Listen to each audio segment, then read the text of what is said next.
January 26, 1945. The snow outside Holtzwihr, France, fell silently on a world at war. Smoke curled above shattered trees, and the air trembled with artillery.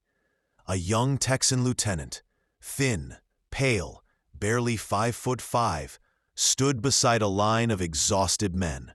His name was Audie Murphy, and he was about to face the impossible. They were outnumbered. Nearly 300 German infantry were advancing through the woods, supported by tanks.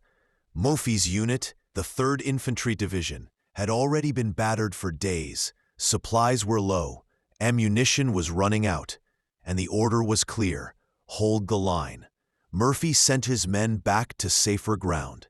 He stayed behind with his field telephone and a single burning tank destroyer. Flames rose from its hull.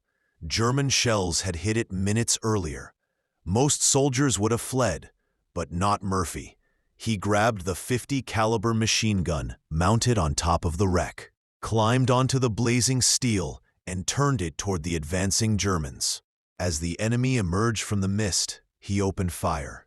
Tracers ripped across the white landscape. German soldiers dropped, scattered, regrouped. Machine gun bullets clanged against the tank's armor. Flames crackled beneath him, heating the barrel until it smoked, but he didn't move. Over the radio, his commanding officer shouted, "Come back, Murphy! That tank's about to blow!" He ignored it. For an hour, he held them off alone, calling in artillery fire by radio, while continuing to fire the machine gun with his other hand. Explosions shook the ground. Enemy mortars fell around him. He was hit in the leg by shrapnel, but stayed upright, his uniform soaked in blood and sweat. Every time a German squad tried to flank him, he turned the gun and cut them down. His ammunition belt smoked, his hands blistered, but he refused to leave. For nearly an hour, the battle raged. He killed dozens, perhaps more than 50, while artillery he directed tore through the rest. The Germans, thinking they were facing an entire American company, began to pull back. What they didn't know, it was one man. Finally, as the fire beneath him spread to the ammunition racks, Murphy climbed down. He limped back through the smoke, calling for his men to counterattack. His soldiers returned, stunned by what they saw. The forest littered with German bodies, the tank destroyer a burning ruin, and their lieutenant still standing, rifle in hand. He led his men forward once more, driving the enemy out of Holtzwihr entirely. When the battle was over, he refused evacuation. He stayed in command until reinforcements arrived. For this action, Audie Murphy would later receive the Medal of Honor, the United States' highest military award. But what made it remarkable wasn't just the numbers, it was the man himself. Murphy was only 19 when he entered combat. By 20, he had become one of the most decorated American soldiers in history. 33 awards, including the Medal of Honor, Distinguished Service Cross, 2 Silver Stars, and multiple Purple Hearts. Behind that bravery, however, lay years of hardship.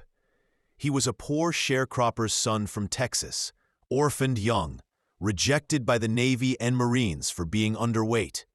Only the Army took him. Yet, he carried something more powerful than size: an unbreakable will. In interviews years later, he admitted he never fought for glory or medals.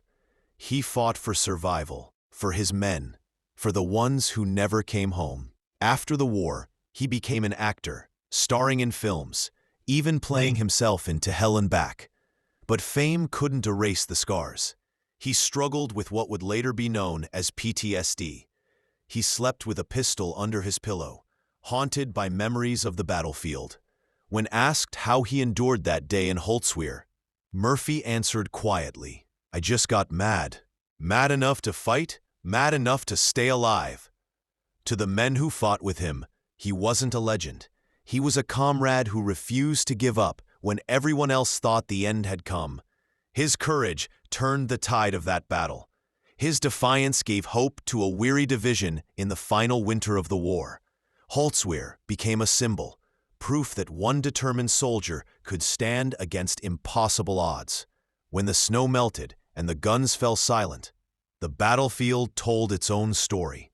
A burning tank, hundreds of spent shells, and footprints leading back toward victory. Audie Murphy walked those footprints alone that night, and the world would never forget the man who faced 300 enemies, not for fame, but for duty.